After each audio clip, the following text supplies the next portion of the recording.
안녕하세요. 차분화의 잡수다 엘린입니다. 안녕하세요. 시우입니다.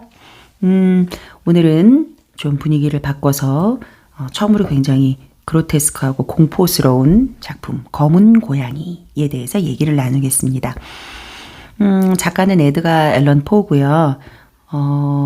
시인이기도 하고 소설가이기도 한 좀 불운한 작가님이시죠.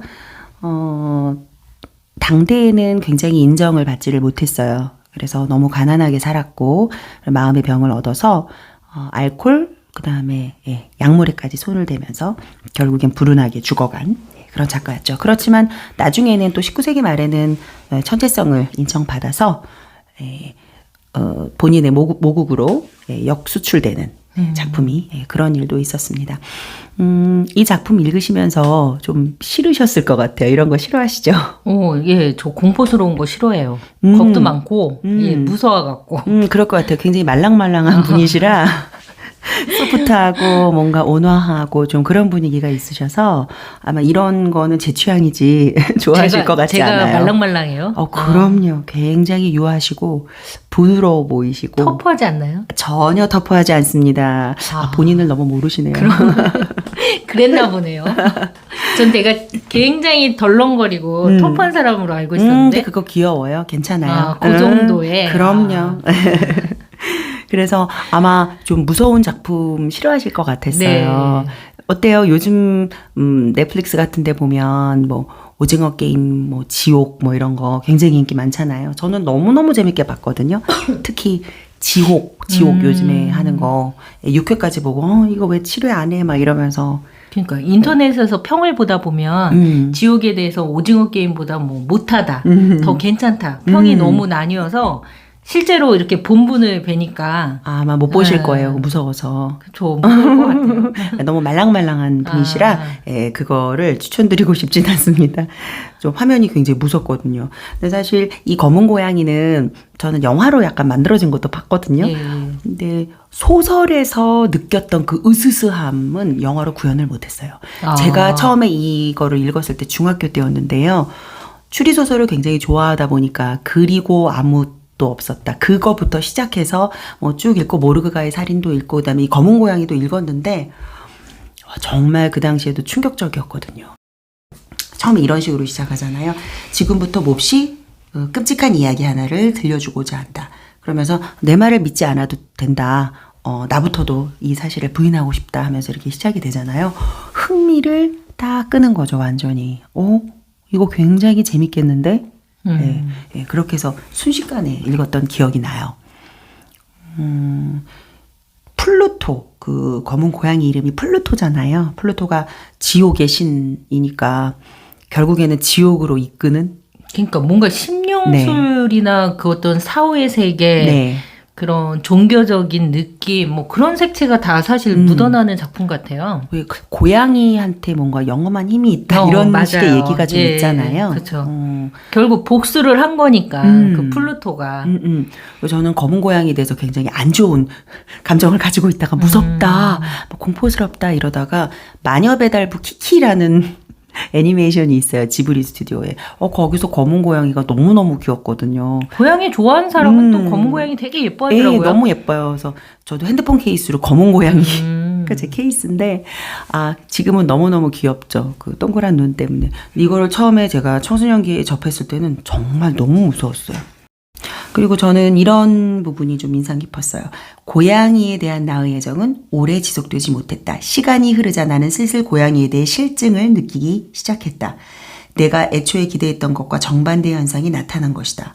이 말이 고양이가 나를 좋아한다는 점이 나를 참을 수 없게 했다라는 부분. 나를 의지하고 나한테 눈빛을 빛내고 있는 그 어린 생명에게 실증을 넘어서서 악마 같은 짓을 저지르고 싶은 마음이 생기는 거잖아요. 물론 이 사람이 뭐 마음의 병을 앓고 있다고 하더라도 해서는 안 되는 행동을 하잖아요. 그게 이제 마음의 병인지, 그러니까 사실 우울증도 그렇고 그걸 이제 병으로 얘기하잖아요. 그래서 이게 병으로 치부할 수 있는 얘기인지 주인공의 행동을 아니면 그 사람이 갖고 있는 인간의 이중성, 원래부터 내포하고 악마적인 있는 다른 성향에서 발현된 건지에 대해서는 좀 생각해 볼 여지가 있을 것 같은데 저는 사실 여기서 그 어떤 우울증이나 알코올 증세의 병적인 증세보다는 주인공이 애초에 갖고 있던 그 어떤 이중적인 부분이 있지 않았나. 원래 이 사람은 사악한 측면을 가지고 있었다. 약간 그렇게 그런데 생각하는 그것을 거죠. 뭐 알코올이나 이런 것들이 그냥 도왔을 뿐이다. 살짝. 그렇죠. 예. 모든 인간이 그쵸. 어떤 상황에 처해 있고 알코올 중독의 삶을 살더라도 똑같은 행동을 하는 건 그렇죠. 아니에요. 선택의 문제니까 그렇죠. 그거는 선택의 문제. 이 사람이 그렇게 선택을 한 거죠. 잔인한 선택을. 그렇죠. 저는 예전에 약간 이제 의문이나 궁금증을 일으켰던 부분 중에 어떤 사람은 힘든 일을 당했을 때 자살을 하고 어떤 사람은 힘든 일이나 어려운 일이 있을 때 남에게 고통을 주잖아요. 네. 그러한 선택에 대해서 의문이 갔던 적이 그렇죠. 있어요. 인간의 그거는 사실 자유의지니까. 자유의지죠. 그래서 이 사람은 원래 악마적인 그런 것이 있었다라는 말씀이시죠. 예. 그렇네요. 그래서 저는 이거 보면서 또 한편으로는 아동학대 같은 것도 생각나더라고. 처음에는 자기가 굉장히 사랑하는 아이였을 거 아니에요. 그러니까 친부모든 양부모든 간에. 그런데 점점 이 아이를 정말 처음에는 한 대 때렸다가 그 다음에 밀었다가 그 다음 밟았다가 죽이기까지 하잖아요. 이런 걸 보면서 되게 닮았다. 그쵸. 이 주인공과 굉장히 닮았다라는 생각을 했거든요. 그러니까 인간이 완벽할 수는 없어요. 그러니까 더 미운 상대가 있고 더 괴롭히고 싶은 상대가 있겠죠. 어떻게 다 성인 도덕 군자겠어요. 하지만 인간이기 때문에 멈춰야 될 지점을 아는 건 굉장히 그렇죠. 중요한 것 같아요. 자각. 아, 내가 뭔가 잘못된 행동을 하고 있구나. 비록 내가 굉장히 미운 사람이지만 나 자신을 위해서 차라리 이 인연의 끈을 끊는다든가 그 상황을 이렇게 변하게 할 수 있는 그런 의지가 있는 게 필요한데 그런 선택을 할 수 있는 사람이 있잖아요. 아무리 잘못된 상황이었어도. 그렇죠. 여기서 자기 아내를 그렇게 잔인하게 죽여놓고 숨겼단 말이에요. 그렇죠. 그 다음에 오히려 아무도 못 찾으니까 굉장히 안심을 하면서도 자신의 범죄를 자랑하고 싶은 마음을 나중에 품게 되잖아요.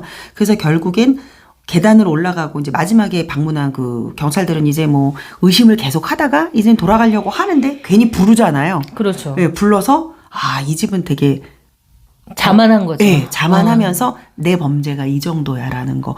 솔직히 다른 굉장히 극악무도한 그런 살인범들도 보면 자기의 범죄를 자랑하려는 그런 심리가 있단 말이에요. 그러니까 이 사람은 원래부터 그런 악마적인 그런 걸 가지고 있지 않았었나 이 소설 속에 이 사람은. 네, 저도 그렇게 생각을 해요. 네. 그래서 이 집은 구조가 썩 잘 되어 있다 이렇게 얘기하면서 이 벽들을 보세요 하면서 이렇게 막 본인이 두드리기까지 하잖아요. 그러니까 그 안에서 이제 소리가 난 거죠. 그죠?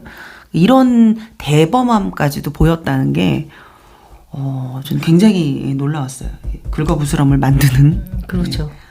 결국 자신의 그 어떤 성격과 자만심으로 인해서 완전 범죄가 못 됐던 거고, 그렇죠. 파멸에 이르게 된 거죠.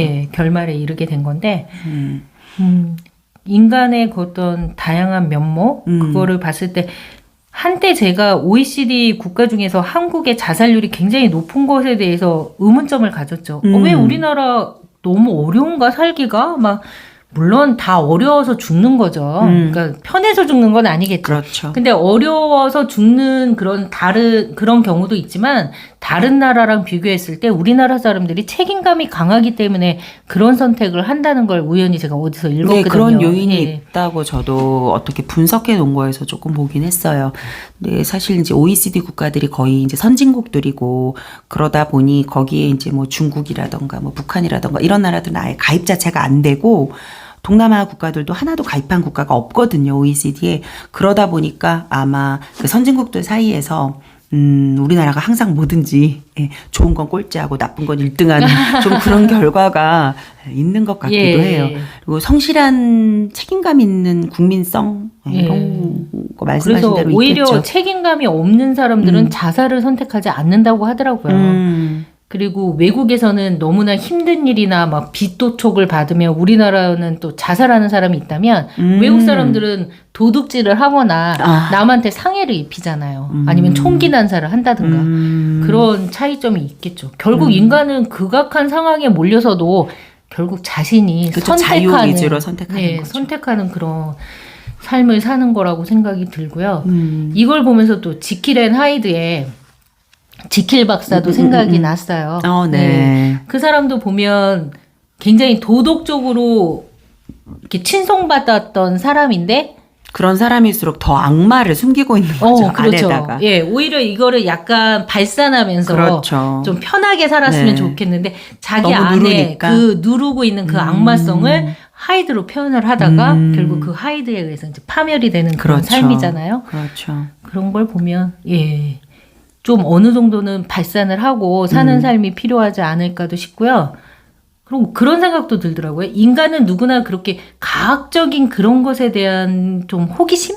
이 있나? 있을 것 같다는 생각을 제가 왜 하냐면 엘린 님이 공포 영화를 좋아하시잖아요. 네, 저 좋아해요. 스릴러, 네, 공포. 너무 좋아해요. 뭔가 누군가가 극도로 굉장히 공포스러워하는 장면이다. 아니야.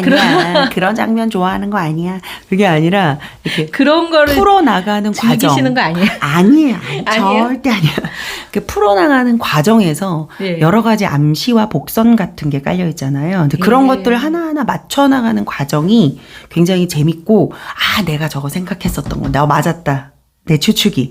뭐, 요런 거를 맞히면서 굉장히. 그런가요? 네, 되게 만족스럽고, 범인을 내가 이제 알게 됐을 때, 뭐 이런 거. 그래요? 예. 그래서 저는 옛날에 오리엔탈 특급 살인 같은 거, 그런 거 읽었을 때도, 범인이 누구지라고 고민했는데 막판에 전부 다 범인이니까 너무 허무하더라고요. 그런 것들이 되게 재밌는 것 같아요. 그런 풀어나가는 과정. 약간 오싹한 것이 흥미를 자극하는 건 있어요. 그게 어떻게 보면 과학적인 거에 이렇게 좀 끌리는 게 있는 걸 수도 근데 있죠. 저는 개인적으로 그런 거 자체를 별로 안 좋아하지만 좀비 영화도 안 좋아하시겠네요. 뭔가 이렇게 신비스러운 뭐 이렇게 뭔가 영험한 그 심령세계 그런 게 사실 저는 개인적으로 너무 무섭고요. 그런데도 불구하고 뭔가 그 악한이나 그런 악당들에 의해서 누군가 당하는 그런 장면들이 은근히 또 약간 호기심이 느껴질 때가 있어요. 약간 그런 거를 봤을 때 나한테도 약간 그런 성향이 있나? 겁이 그게 많은데도 불구하고. 겁이 많은데도 불구하고 누군가 그런 모습을 대리 만족은 아니지만 그렇게 할 수 있는 인간이 조금씩 그런 면을 갖고 있기 때문에 그런 영화들이 맞아요. 성행하지 않나 싶기도 하고요. 맞아요. 진짜 내 상황이라면은 정말 끔찍하겠지만. 끔찍한데 나는 편하게 남의 고통을 살짝 보는 엿본다. 그래서 불구경과 싸움 구경은 최고로 재밌다고 하는 건가요? 그런 것도 있는 거죠. 네, 그래서 이 책을 보면서 굉장히 짧은 소설이었지만 다시 한번 재미있게 읽었고요. 다음 주에는 저희가 무슨 책을 좀 하면 좋을까요? 한번 고민을 해서 선택을 하겠습니다. 네, 그러면 오늘 이것으로 마치겠습니다. 예, 안녕히 계세요.